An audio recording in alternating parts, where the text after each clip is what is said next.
কৃতজ্ঞতা জানাই এই গোটা জামালপুরের নারী পুরুষ নির্বিশেষে সকল শ্রেণী পেশার জনগণকে যারা দয়া করে আমাদেরকে তাদের কল্যাণের জন্য দায়িত্ব দিয়েছেন।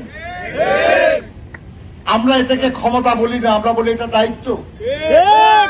আমাদের নেতা জনাব তারেক রহমান তাই বলেন। তারেক রহমান আপনারা দেখছেন তারা কি কঠোর পরিশ্রম তিনি করছেন।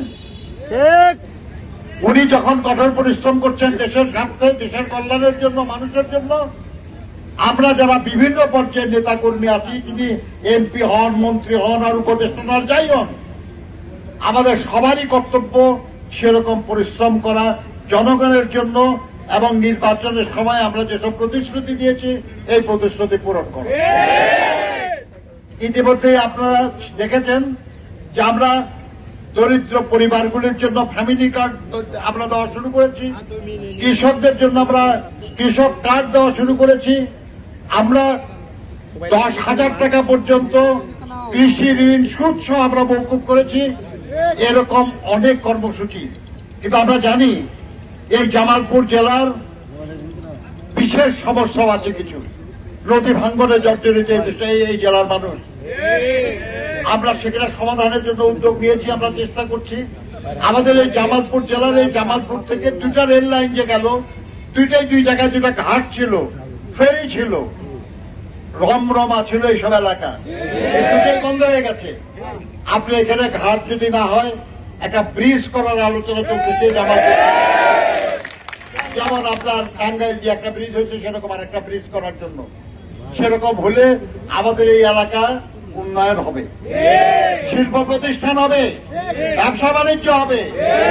তারপরেও আমাদের চেষ্টা যে আমাদের এই অঞ্চলগুলির প্রচুর বেকার মানুষ আছে, আমাদের সন্তানেরা বেকার, আমাদের ছোট ভাই বোনরা বেকার, তাদের কর্মসংস্থানের ব্যবস্থা করাটা হলো সবচেয়ে গুরুত্বপূর্ণ।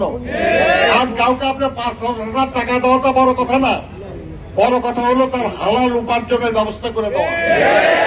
এই কর্মসংস্থানের জন্য তারেক রহমান সাহেবের নেতৃত্বে আমরা প্রচুর পরিশ্রম করছি। এই যে প্রচন্ড গরম, আপনারা কষ্ট পাচ্ছেন, আমরা তো ছোটবেলায় এত গরম দেখি নাই। আপনারা দেখবেন যে এখন যে গরম, যদি আমরা ইমিডিয়েটলি ব্যবস্থা না নেই, এরপরে আমাদের সন্তান সন্ততিরা জীবনযাপন করতে পারবে না, এত প্রচন্ড গরম।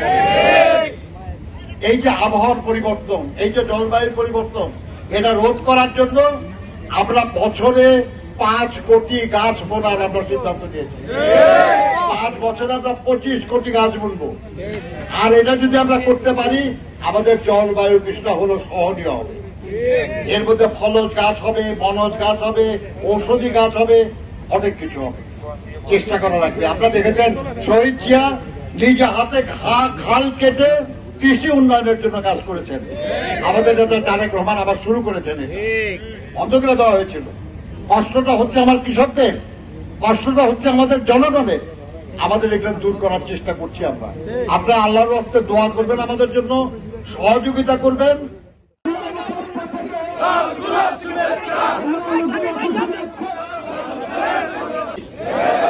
আর জামালপুরটা এখন আমাদের জায়গা। মামুন ভাইয়ের পক্ষ থেকে